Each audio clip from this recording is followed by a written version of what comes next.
Google staffers from New York City, California, Seattle offices to protest $1.2 billion Israel contract. Google employees, part of the group of No Tech for Apartheid, staged protests across multiple offices, including California, New York City, and Seattle. They demanded the cancellation of Google's involvement in the project Nimbus, a $1.2 billion contract with Israel, accusing the Israeli government of genocide. One protest stated, "We refuse to complicit in the oppression of Palestinians." Protesters occupied the office of Google Cloud.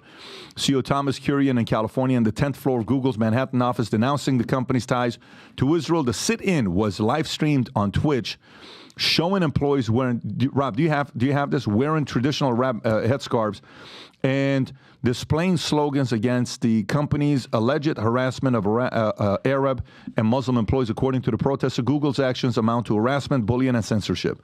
Rob, if you can play this clip, go for it. And in this moment right now, we're over half a year into this genocide. We charge you with genocide.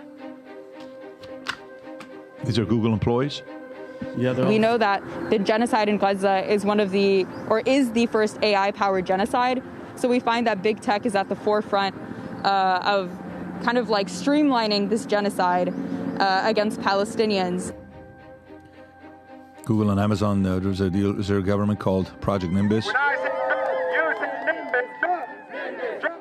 Rob, can you pull up what's Project Nimbus? Tom, are you familiar with Project Nimbus? My understanding is it's a AI project with the government of Israel that there's multiple technology companies participating in, just like many governments contract for cloud services and other things. Let's read this. So Project is a cloud computing project of the Israeli government's military, Israeli finance ministry that announced April 2021 a contract to provide the government, the defensive establishment, and others with an all-encompassing cloud solution. Under the contract, the companies will establish local cloud sites that will keep information within Israeli borders under strict security guidelines. Project Nimbus has 4 planned phases. The first phase is purchasing and contracting, constructing the cloud infrastructure, and the second is crafting government policy for moving operations into the cloud, and the third is moving operations onto the cloud, and the fourth is implementing, optimizing, and operations under $1.2 billion, which is Google and Amazon together. Criticism: the contract has drawn rebuke and condemnation from companies, shareholders, as well as employees over concerns of the project that will lead to further abuse of Palestinian human rights. Got it. Specifically, very welcome. Ariel, who worked as a marketing manager at Google Education Products, was an outspoken opponent of the project, was given the ultimatum of moving to Sao Paulo within 17 days of losing her job. In a letter announcing her resignation to her colleagues, Curran wrote that Google systematically silences Palestinians, Jewish, Arab, and Muslim voices concerned about Google's... Wait, listen to that. Google systematically silences Palestinians, Jewish, Arab, and Muslim voices concerned about Google's complicity in violations of Palestinian. Why would you silence Jewish if that's just like an oxymoron? Human rights to the point of formally retaliating against workers and creating an environment of fear. Yeah. So organizations, anybody that criticizes what's happening is... I mean, I believe that partially. For sure, it's Google. Organizations such as Jewish Voices for Peace and MP Power Change, a campaign called No Tech for Apartheid. Yeah. Tom, what are your thoughts on this? This is just a inspired person who has a soapbox and is, speaking out against the company that pays her. And my favorite line in this: she filed retaliation complaints with Google's Human Resources Department with the National Labor Relations Board, which dismissed her case based on lack of evidence. Gosh, that's really rough. So yelling isn't evidence.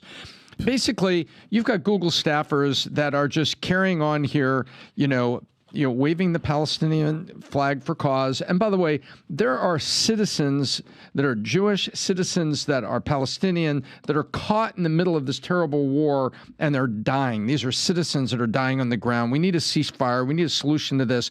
We need humanitarian relief to kind of to bring things back to reality and to bring some healing. But you know what? When you speak out against your employer like this, I think 28 of them were fired last night. I think this morning, Rob, don't we have headlines this morning that maybe we didn't catch here? Yeah, they were fired. That they came in this morning and they're like, okay, give me your laptop, give me your badge, see ya. Yeah, 28 fired. There we go. So it's thank you very much. You've interfered long enough. You have a right to free speech, but you don't have a right to interfere with the business. Thank you for playing. Here's what I'll say about these people. They are the smartest, dumbest people in the world. And I mean that literally. You're smart enough to work at Google, but you're not dumb enough to actually do some research on certain topics. Since this war has started, I've actually done a ton of research, not just go with emotion here. So I firmly believe some of these people, their hearts are in the right place, just their head is stuck in the clouds. So they're using buzzwords like genocide and apartheid, and they're shouting things like, from the river to the sea, Palestine will be free. I guarantee you, 90% plus of these people have no clue what river or what sea they're even talking about. They have no clue what river or sea even exists over there. You're talking about east of the Jordan River to the Mediterranean Sea. What that is the land of Israel. Basically, that means like, yeah, we want it all. We want to kill every person that lives in this land. Did you know that? They've done interviews with people protesting. The most poignant example was a guy who was protesting in London. It was, I think, Konstantin Kisin, who's been on the show. He's like, oh, by the way, do you know what this means? He's like, I don't really know, mate. They gave me the sign. I'm just walking around River to the Sea. Just want people to be free. Like, he had no clue. Yeah. And he's calling for literally the genocide of Jews. So they don't know what they're talking about. By the way, I don't know if there's a story right here. That the House approves a resolution condemning the Palestinian rallying cry of from the river to the sea, basically because it's genocide. Last two things real quick. Genocide. Yeah. Jews know a thing or two about genocide. 6 million Jews were killed in the Holocaust. 30,000 people have been killed in Gaza. It's horrible. Horrible what's happening there, but it's war. They're going after Hamas. If they wanted to, right now they're stuck in Rafah. We've seen the Egyptian border in Rafah. I'm sure you have a video of that, Robert. If they literally wanted to commit genocide, they could literally go kill 1 million people to date, but they don't. Okay? They literally could. I ask you, if Hamas had 1 million people cornered in Israel, what would they do? They'd kill them all. The last thing, the apartheid thing, guys, the Hamas crew, go look it up. There's 10 million people living in Israel, 10 million. 20%, 2 million people are Arabs. 20% of Israel are Arab Muslims, so they can live there. Now, I challenge you to go look deeper on a map in the Middle East, whether it's Yemen, whether it's Lebanon, whether it's Syria, whether it's Afghanistan, pick a country. They've expelled pretty much all the Jews, by the way. First they come for the Jews, then it's the Christians. How many Christians have been expelled from all these countries? How many Christians, how many churches have been attacked? It doesn't just start with the Jews. A lot of these people, and this is not all Muslims, not all, these are the radicals.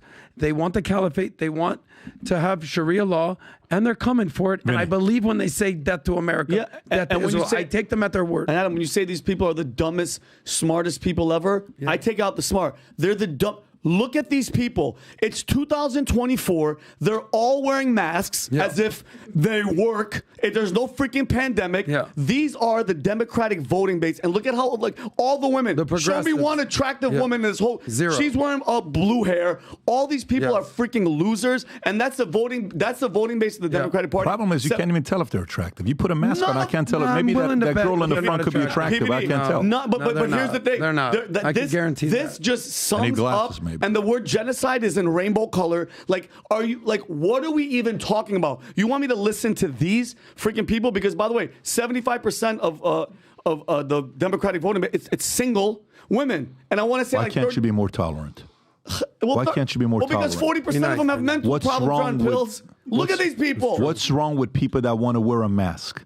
Because Maybe you hide your change there. No, Maybe because you hide some maybe money a bad there. breath, but guess what? It doesn't work. So, Adam, you hit the nail on the head as you Bingo. say. They're wearing masks. They don't know what the hell they're talking about. That right there, these are the people that voted in Joe Biden. This group right here. Are the Do you people that- now think they're these guys complaining. all voted for Biden? Or I'll bet you. I don't have it, but $1 million. Those people actually, to be honest with you, those actually people hate Joe Biden. Those are the people that are shouting genocide Joe. Well, no. That is the Rashida Tlaib hold on. crew. No, but that is the wait, AOC time crew. out, time that is out. the progressive You're base of the Here we go. Democratic Party. Wait. Now just they letting are. you know. Wait Yeah. a minute. Let me get. Hold on. They voted him in because they loved him, but now that they're like, oh my God, this Israel thing happened. Now they're turning. you guys want to Benny, stay here? Benny, You want to go to Ben let's be Shapiro clear. and Andrew No, Tate? Nobody loves Joe Biden. They They hated let's- Trump. I can no longer remain in today's Democratic Party. Tulsi Gabbard says she is no longer a Democrat. A potential Tulsi Gabbard VP. Where we are being told that we just have to comply and go along with whatever they say. American people are smarter than this. However, we must remain vigilant to recognize their propaganda for what it is, pure lie. Unfortunately, we live in a time where free speech is under attack. Whatever they say goes, and we have to just follow. And the people who suffered under your reign as prosecutor, you owe them an apology. Taking on Kamala Harris on a debate stage before, I would look forward to doing that again. So if you like this clip and you want to watch another one, click right here. And if you want to watch the entire podcast, click right here.